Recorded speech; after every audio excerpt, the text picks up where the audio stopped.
Hi there, this is a thought for the day, and once again, we're reading from Love and Addiction by Stanton Peele. This is Love and Addiction, Part 3, and this is titled, Till Death Do Us Part. Several years ago, I began to think that what people call love can sometimes be an addiction. It was my way of making sense of some observations about drugs and about people. This was in the late 1960s at the height of the drug explosion, when reports on acid tripping and speed freaking, along with the use of marijuana and heroin, were widely broadcast. At that time, newspapers and magazines began to print tables of drugs to enlighten the public about what effects these drugs had. Two things struck me in reading these tables. First, how many misconceptions I and the people I knew had about drugs. And second, how much inexact information the tables themselves contained. The assumptions I and others were making about the power of psychoactive drugs did not seem justified by any existing evidence. To me, this signaled a large undefined area where the motivations and attitudes of the people who took the drugs could come into play. It also indicated some basic fears and irrationalities in our society about drugs and what they could do. At about that same time, though for unrelated reasons, I was beginning to look more critically at the concept of romantic love with which I had grown up. In today's open society, many varieties of male-female relationships can readily be observed in life, in motion pictures, in novels, in song lyrics. What I saw in these contexts was often disconcerting. Relationships which supposedly entailed some notion of growing together were really based mostly on security and the comfort of spending as much time as possible with someone totally sensitized to your needs. In those cases, loving another person actually seemed to bring about a contradiction in the scope of one's life. What made such relationships stand out for me was the feeling that there was something fundamental in their nature that made them this way. I could think of only one word to describe it: addiction.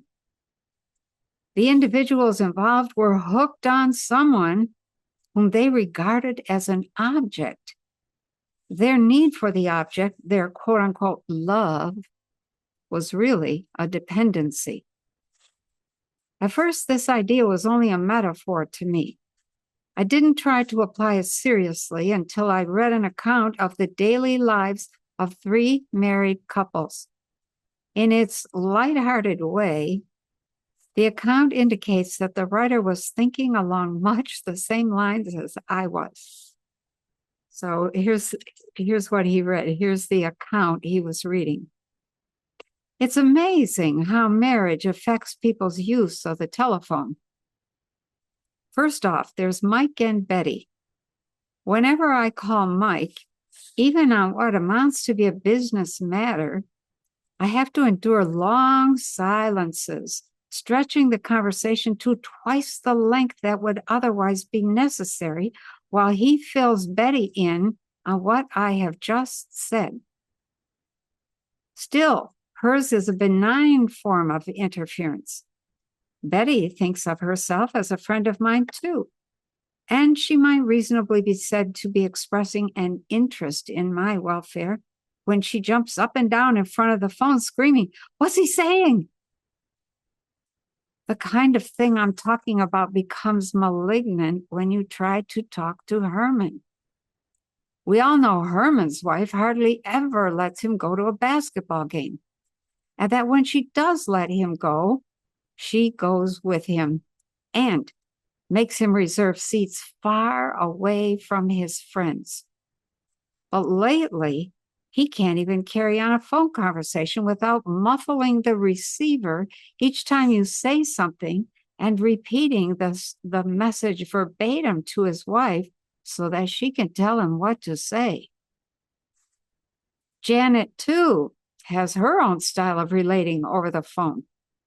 On the rare occasions when Arnold is absent for more than an hour or two in the evening, she will call me and keep a long, aimless conversation going so as to avoid having to find something to do on her own.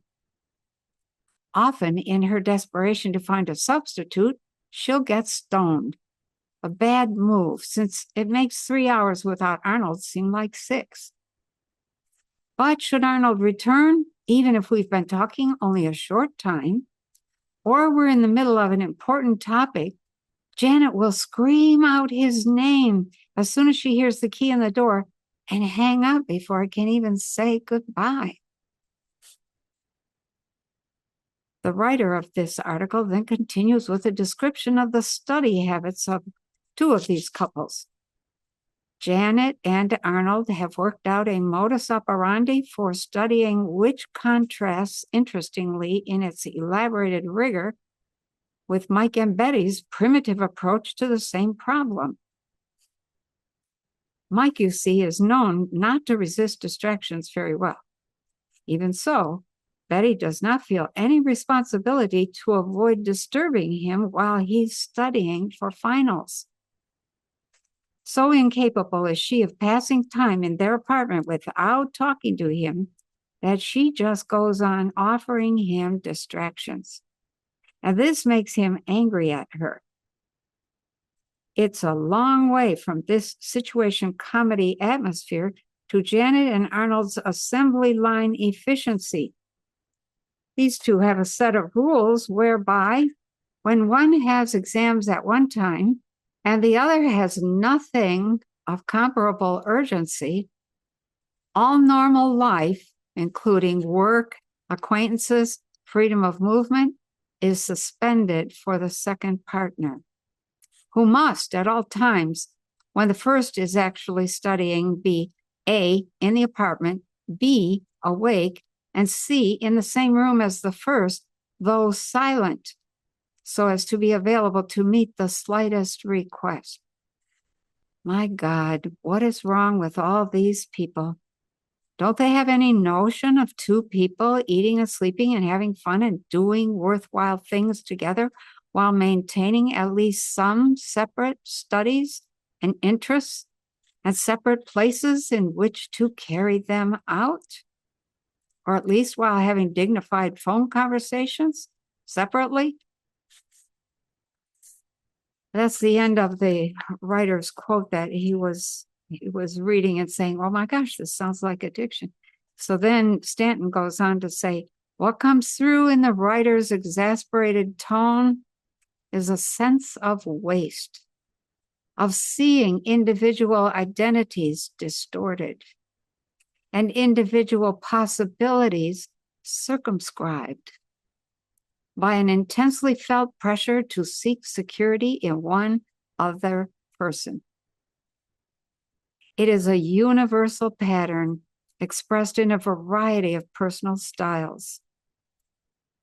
My reaction eventually was to consider just how closely this pattern fit the addiction model.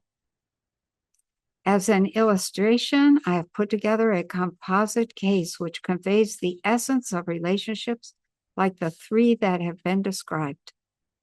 Since this is meant to be a straightforwardly schematic example of addiction, I have deliberately kept it free of distracting details.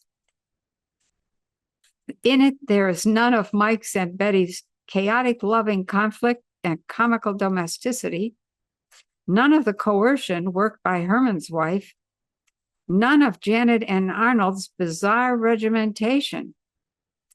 This is Bruce and Vicky's relationship. It's smooth and harmonious. Its terms mutually agreeable. So part 4 is going to be about Bruce and Vicky. In the meantime, for today, think about your relationship and how much freedom, how much mental, emotional space, how much physical space you give to the people you love.